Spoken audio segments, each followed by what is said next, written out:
Back in 2014, I was in a much different place in my life than I am now. That place consisted of attending midnight releases of all AAA titles and consuming enough Red Bull and potato chips to sustain me well into the early morning hours of a new day.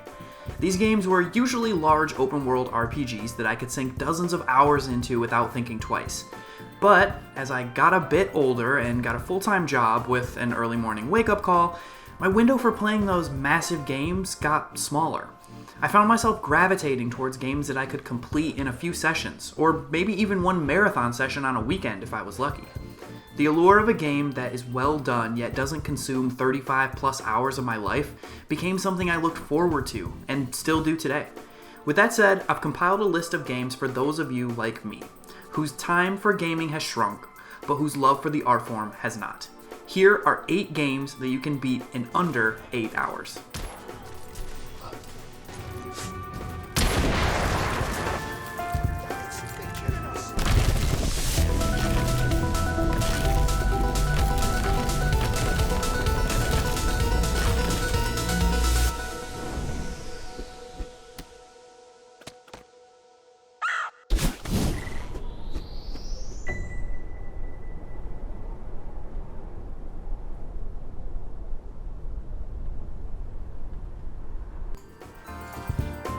Climb a mountain.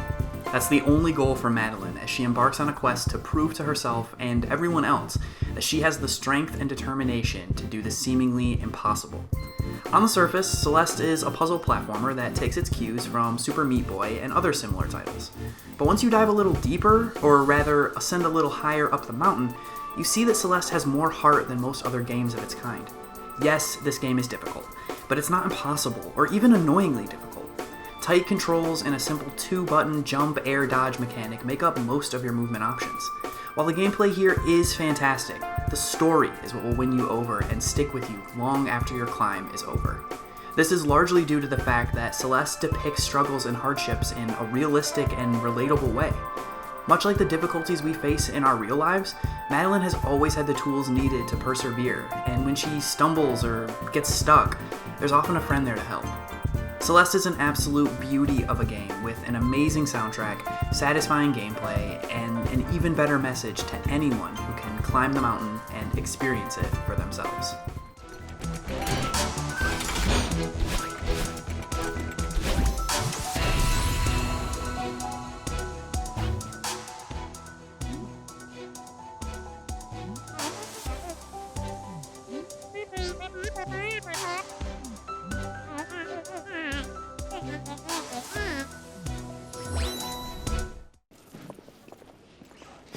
Look, monsieur, God did not save this queen.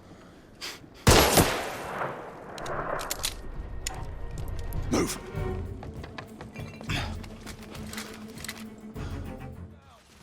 The Order 1886 was one of my most anticipated PS4 exclusives.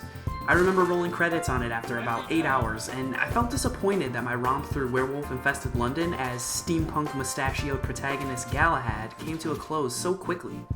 Apart from having a great story and being one of the best looking games on the PS4 at the time, The Order 1886 is a fantastic cover-based third-person shooter. The diverse weaponry available in this game is some of the most inventive and unique I've seen in a game that is otherwise incredibly grounded in reality. Sure, there are your run-of-the-mill rifles and a variety of pistols at your disposal, but why use a semi-automatic rifle when you can send a cloud of thermite into your opponent's face and then lob a ball of fire at it and watch everything ignite? Or, better yet, pick up a Tesla cannon and send a literal lightning bolt through your enemies. Cool guns, great story, and werewolves? Pick this up for cheap on the PlayStation Store if you haven't already, and kill a lazy Sunday while you hunt down some werewolves and uncover the secrets of the Order. Just another ordinary London morning. Indeed.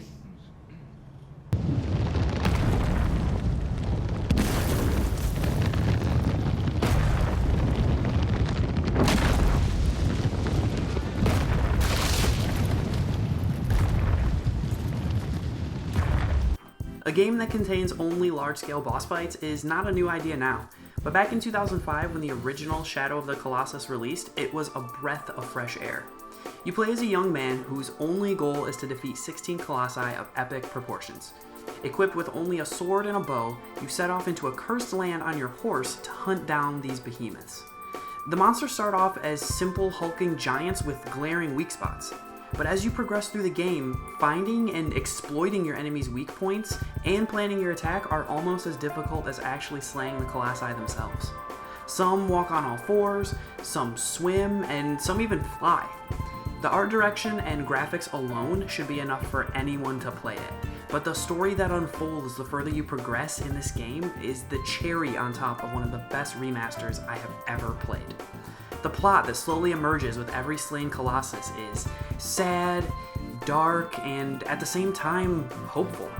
If you haven't played this game in the last 15 years, do yourself a favor and experience it firsthand, as it is truly something to behold.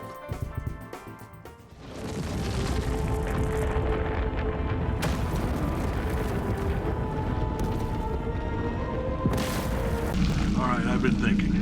When life gives you lemons, don't make lemonade. Make life take the lemons back. Get mad! I don't want your damn lemons! What am I supposed to do with these? Take the lemons. Demand to see life's manager. Make life rue the day it thought it could give Cave Johnson lemons. Do you know who I am? I'm the man who's gonna burn your house down with the lemons.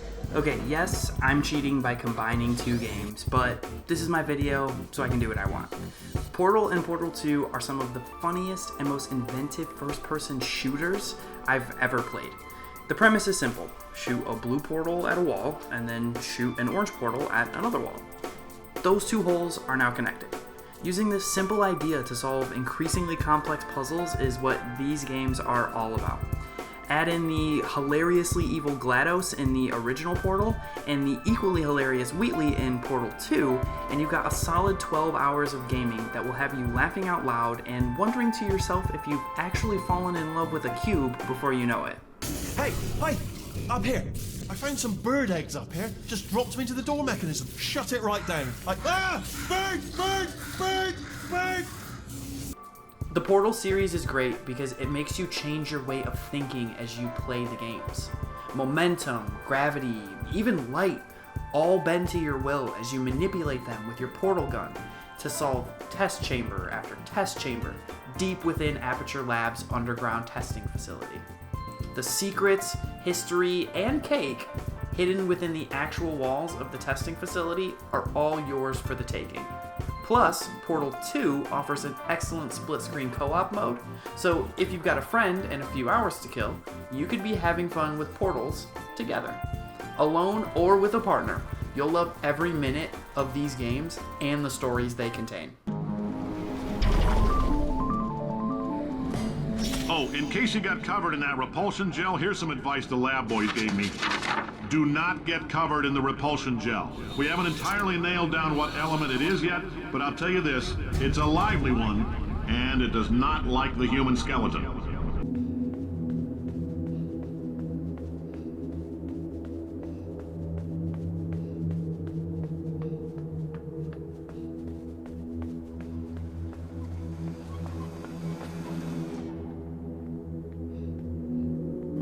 Developers Playdead had already proven themselves as a more than capable studio in 2010 when they released the monochromatic Limbo. So when their sophomore outing, Inside, was released, there was an air of excitement and mystery about what their new game would have in store for players.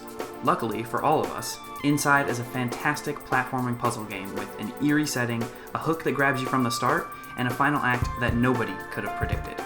Without giving too much away, Inside is a story of a boy who's running away from something. Or is it towards something? While the controls for this game are incredibly simple, the puzzles that you'll be solving are anything but. You will have to employ the use of boxes that can lift you, a submarine, even mind control to work your way through the game. Throughout your adventure, you'll be in multiple settings, and each one is as beautiful and diverse as the next. The constant anxiety that I felt playing this game made it impossible to put down. I had to know how this story would end, and what an ending it is. In fact, it remains to this day one of my favorite video game endings of all time. Do yourself a favor and pick this game up and settle in for an afternoon or evening of suspense and mystery.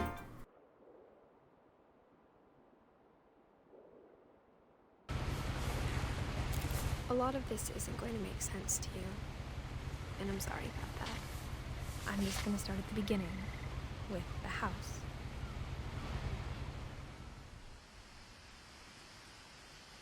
Everyone has those few pieces of entertainment that they wish they could erase from their brain to see it with fresh eyes for the first time again. Well, for me, What Remains of Edith Finch is near the top of that list. This game offers a touching story of family and what it means to forgive and to grieve. I don't want to go into too much detail lest I spoil anything, but this first-person puzzle game has so much creativity and tells stories like no other game I've ever played. Multiple art styles, gameplay types, and even one section that had me on the edge of my seat the entire time out of pure fear. This game made me cry, laugh, and jump out of my chair. And the best part is, the whole thing can be experienced in an afternoon. I cannot recommend this game highly enough. I don't mind if I only have a year left. Or a month. Or a single week. I'd be happy with one new day. I can already imagine the sun on my face.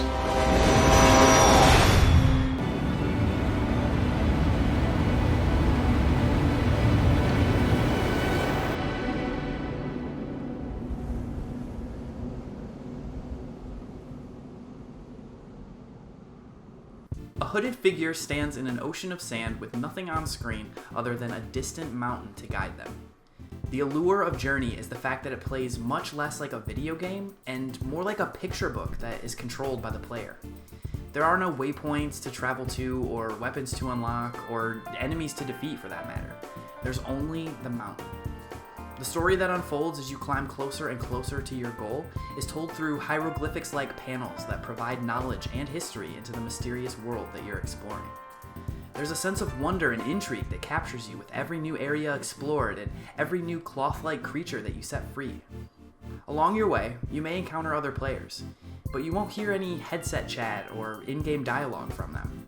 Instead, all you'll get is a helpful chime and a brief flash of light that could mean anything from, hello, to, hey, there's a secret over here, follow me.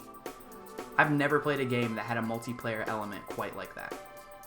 Journey is unlike any game I've ever played for a number of reasons, but the biggest one is that it changed the way I looked at what video games could be. Sure, there's an end goal, and I promise you'll be satisfied when you reach it, but that's not at all what this game is about. Journey is more concerned with how you got there and what you learned along the way. It's not always about the destination. Sometimes it's about the... well, you get it.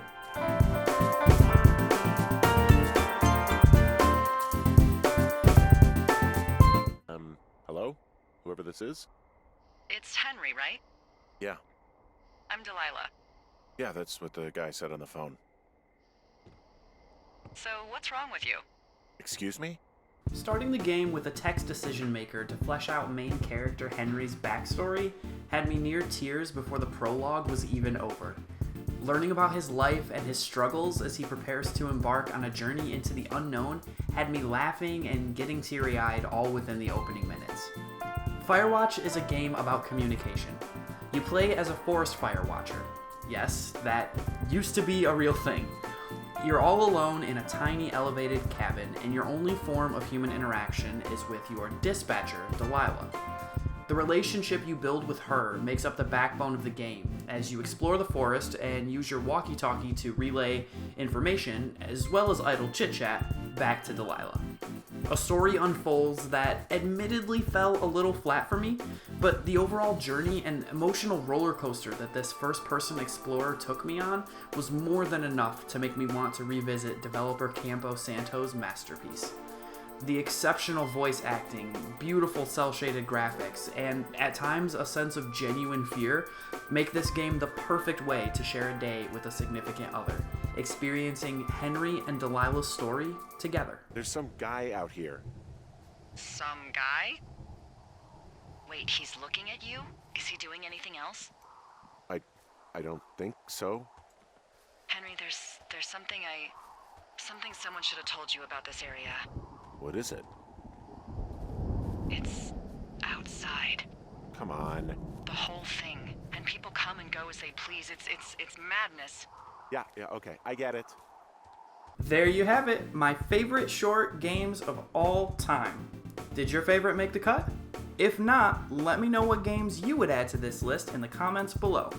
Also, make sure you follow me on Twitter and subscribe to the channel for more content. Thanks for watching.